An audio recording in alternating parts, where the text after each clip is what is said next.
What's up, YouTube? Thanks for coming back to the channel again today, guys. Hey, today we got an email from Jordan at JDP Motorsports, and we have a new tune to go load into the car. I don't think I'm going to get to drive the car today. I'm here with my daughter. She's actually in taking a nap.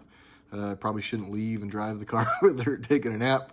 So probably not driving the car today. It's still kind of salty, so it might be a few more days. Without further ado, I'm going to grab the laptop and we'll walk out to the car, cable up, plug our MPVI2 in, and plug into the laptop, and I'll show you guys how we load in the new tune. So let's go do that right now.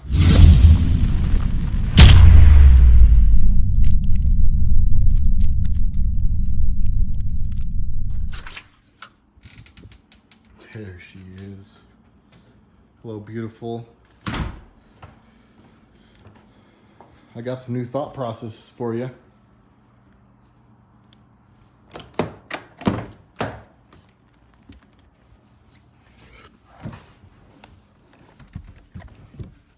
Okay.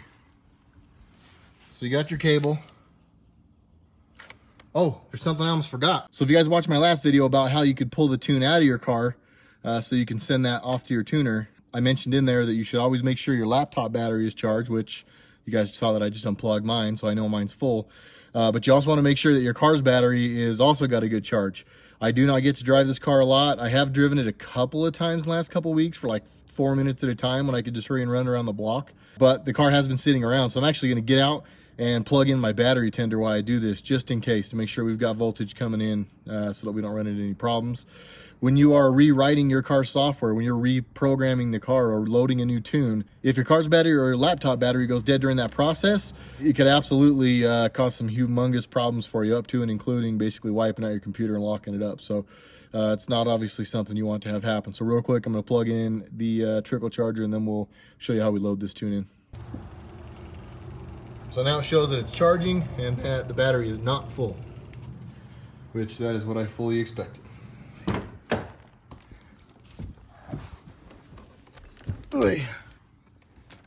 Okay, so we know we're not going to run out of batteries on my laptop.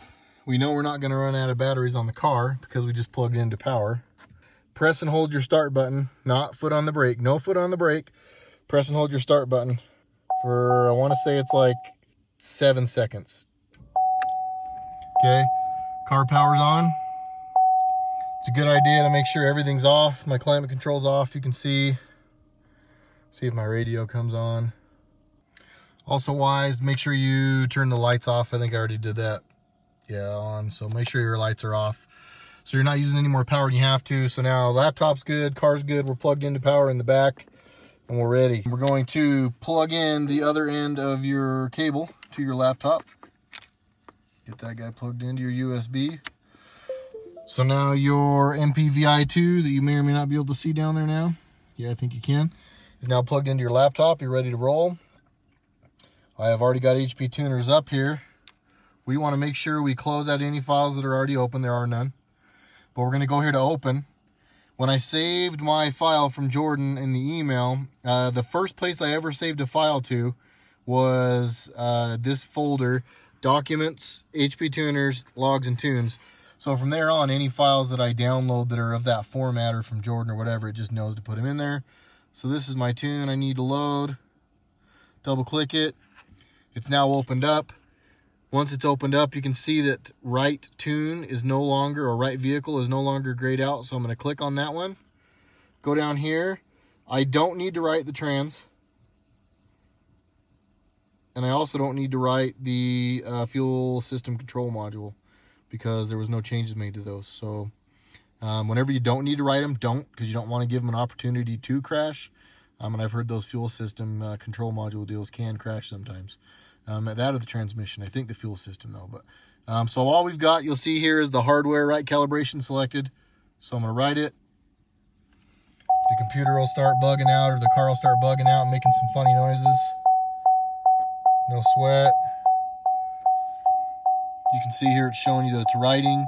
It's only saying it's going to take 25 seconds, so that's pretty fast. We are, again, though, just writing the E92, the electronic control module for the car. So not a tough file, not a big tune file, and there was not a lot of changes made, I don't believe, to the tune. We're just fine-tuning some pump gas tuning right now, so this will be done really quick. when it's done. Right, completed. So all you're going to do now is go over here and close it. Close her out. And then like I said, you always want to go up to the top over here. Sorry, I'm doing this with my hand. It's a little more challenging. All right, so we'll close out the file. Make sure there's nothing else open. I just close out programs because that's just how I am. We're ready to roll, guys. Tune loaded. Check engine light's still on, but that's just because the car is in the on position without the engine running. So we'll shut her down. The other thing, once you've loaded a tune, you do want to open your door and close your door and wait like 20 to 30 seconds to let all the changes take place. I'm not sure which modules. I know certain control modules in the computer need that and certain ones don't, but that's always a good idea. Open and close the door after you've done that, because that makes everything shut itself down and restart or whatever. So there you have it, guys. Not a big deal. It's not super critical. Obviously, that's one step in like a multi-step process, because I had to basically have Jordan send me a revised tune. I then plugged that tune in, went and drove the car and data logged. I did that on Sunday, and it was kind of crazy. My kid was in the car. I didn't make a video. So when I get a new tune back from Jordan again, I will data log, show you guys how we do the data logging. So that'll be the next video that comes up, is the data logging. I think that not only for myself, but for a lot of people, I think we psych ourselves up and kind of talk ourselves out of doing stuff like this. JDP is actually on all their packages, and the vast majority of the stuff they do is out of state.